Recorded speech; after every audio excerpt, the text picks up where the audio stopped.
రాష్ట్ర వ్యాప్తంగా మున్సిపల్ ఎన్నికల హడావిడి నెలకొంది. తొలి రోజు నామినేషన్లు తక్కువగా నమోదైన రెండో రోజు మాత్రం పుంజుకున్నాయి. మొదటి రోజు 902 నామినేషన్లు దాఖలు కాగా రెండో రోజు 8326 నామినేషన్లు దాఖలయ్యాయి. మొత్తంగా నిన్నటి వరకు 7980 మంది అభ్యర్థులు 9276 నామినేషన్లు దాఖలు చేశారు. నేటితో నామినేషన్ల దాఖలుకు గడువు ముగియనుండటంతో భారీగా నామినేషన్లు వచ్చే అవకాశం ఉంది. అధికారులు రేపు నామినేషన్లను పరిశీలించనున్నారు. ఎన్నికల షెడ్యూల్ తక్కువగా ఉండడంతో అభ్యర్థుల్లో టెన్షన్ నెలకొంది.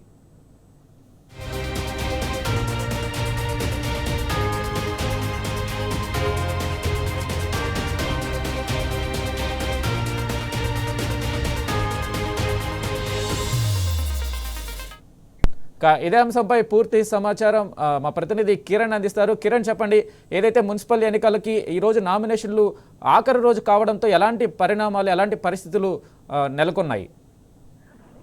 ఇవాళతో మున్సిపల్ ఎన్నికలకు సంబంధించినటువంటి నామినేషన్ల గడువు సాయంత్రం 5 గంటల వరకు ముగుస్తుంది. ఈ నేపథ్యంలోనే పూర్తిగా ఎన్నికలకు సంబంధించినటువంటి ఏర్పాట్లు ఎన్నికల సంఘం చేస్తుంది. కానీ కొన్ని కారణాల దృష్ట్యా ఏదైతే ప్రధానంగా ఉన్నటువంటి నామినేషన్లు ఏవైతే ఉన్నాయో, నిన్న ఒకరోజు దాదాపు 9000కు పైగా నామినేషన్లు దాఖలయ్యాయి. ఈ రోజు కూడా భారీగా నామినేషన్లు దాఖలయ్యేటువంటి అవకాశాలు అయితే మనకు కనిపిస్తున్నాయి. ఎందుకంటే 3 రోజుల సమయమే కావడంతో అటు ఎన్ఓసి సర్టిఫికేట్లు తీసుకోవడానికి చాలా మంది ఆశావాహులు కూడా కొంత ఇబ్బందులు పడుతూ ఉన్నారు. కానీ షెడ్యూల్ మాత్రం ఇచ్చి వెంటనే నోటిఫికేషన్ విడుదల చేయడం, ఆ మరుసటి రోజు నుంచే నామినేషన్లు స్వీకరించడం పట్ల కూడా అభ్యర్థుల నుంచి పూర్తి స్థాయిలో వ్యతిరేకత అయితే లభ్యమవుతుంది. అందుకే ఆ 3 రోజుల సమయం మాత్రమే ఇచ్చి కనీసం 10-12 రోజుల్లోనే ఎలక్షన్ ప్రాసెస్ అంతా కూడా పూర్తి చేసినటువంటి రాష్ట్ర ఎన్నికల సంఘం వ్యవహారాన్ని కూడా ఇటు పార్టీలు కూడా తప్పుపడతా ఉన్నాయి.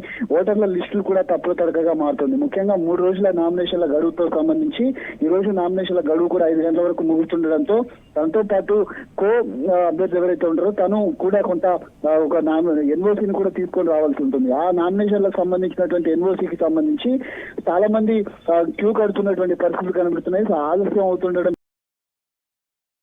చాలా ఇబ్బందులు పడుతున్నటువంటి పరిస్థితులు మనకు కనిపిస్తా ఉన్నాయి. రేపు నామినేషన్ల పరిశీలన ఉంటుంది.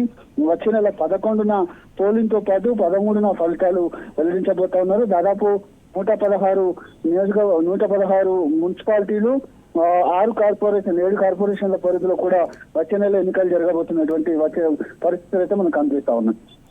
Right Kiran, thank you.